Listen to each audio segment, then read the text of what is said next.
You're listening to Wed Talks with Wed. I'm your host Vedangi from White Wave Events. We are here to talk all things weddings.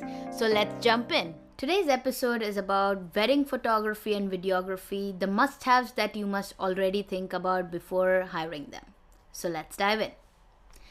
Your photographers and your videographers are the eyes of your event, that what they cover, what they capture, what they record for you is going to stay with you forever. Having a great team of photographers and videographers is the best investment that you can do for your wedding day. You can hire and book the best venue, best decor, best florals, and a great entertainment company. But if your photographer and videographer are not as good, then everything that you did will be just in your memories and not in real to look at. So having a great photographer and a videographer is a must, and I cannot emphasize this enough. Communicating your expectations with them, communicating to them your style and the pictures that you want. You want more candid, you want more posed shots. During the ceremony, what are some must-have pictures and videos that you want them to take? Solo pictures, first look pictures, how you want to transition them, what you're expecting and looking for is something you should for sure talk with them about well in advance, even during hiring them if possible. You wanna come up with a list of poses, if at all you wanna pre-decide this and have this ready for the day to move very smooth. Or you can have this authorized to your photographer or videographer to go with the flow, given they also have a great experience in this. Either or, but planning this in advance or at least communicating who's going to take care of this in advance will go a long way. While hiring them, after hiring them, whichever way, you want to be sure about how the raw pictures are going to come. Are you choosing and then they edit, or they edit the good pictures first and then you choose what you want to keep? How the photo album should look, if you want to highlight video on the same day, the next day, the week off. You want to communicate all these little details with them, which factor in a huge difference for you at the end of your planning process and even after your wedding, so you have deliverables on time. Pictures and videos take a huge amount of time to get edited and for you to get the best quality out of that. But having some highlights ready for you within that 1 week or on the same day are also some things some photographers and videographers are giving as part of their package.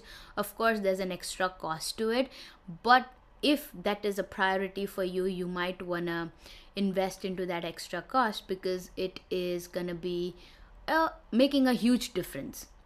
Nowadays, a lot of people are also hiring social media content creators, and we have a lot to talk about in our next episodes about it. We'll keep that for that episode, but that is also something you can think about because they have deliverables which are much faster. But again, it's a raw data, it is more candid and very lively for them to provide it to you, and it is only for the use for social media. It can be part of your wedding album, it can be part of your professional coverage.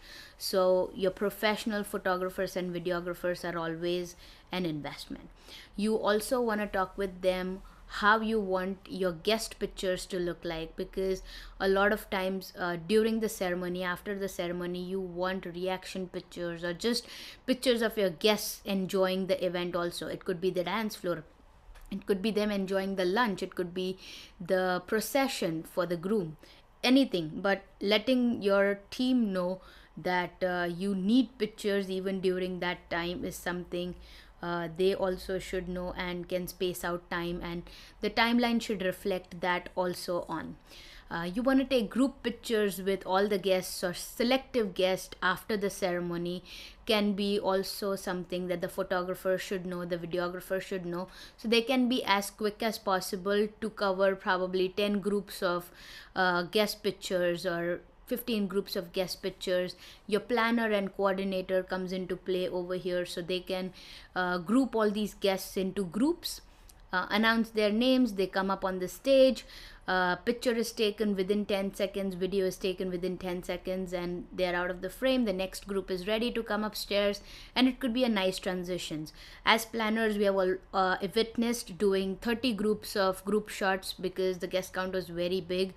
And as a team, photographer, videographer, and us, we were able to do those group shots within 20 to 25 minutes because they already knew what is expected. They already knew who these people are who are going to come upstairs. The planner and the coordinator made it very smooth for all these people involved, all the guests involved in each group to come upstairs, come in frame, and then move out, and the whole transition that goes behind it. So these are some things you must have. Communicate your timeline with your photographers and videographers so they know what their start time is, what their end time is. When you're hiring them, make sure the number of hours that you are hiring them for is in sync with the number of hours you will definitely need them on the day of. Because if it is less and you have already signed the contract, adding more hours is an extra cost and a huge cost, because that is a different rate as it is extra hours. So again, breaks your budget. So you want to pre-decide and pre-advancedly plan everything in a way that you have a cushion space to make any little twerks if at all you have to. So this is all things you want to think about in regards to photographers and videographers, and make sure you're getting the best out of them. Thank you for listening to our episode, and stay tuned for our next episodes coming out every week.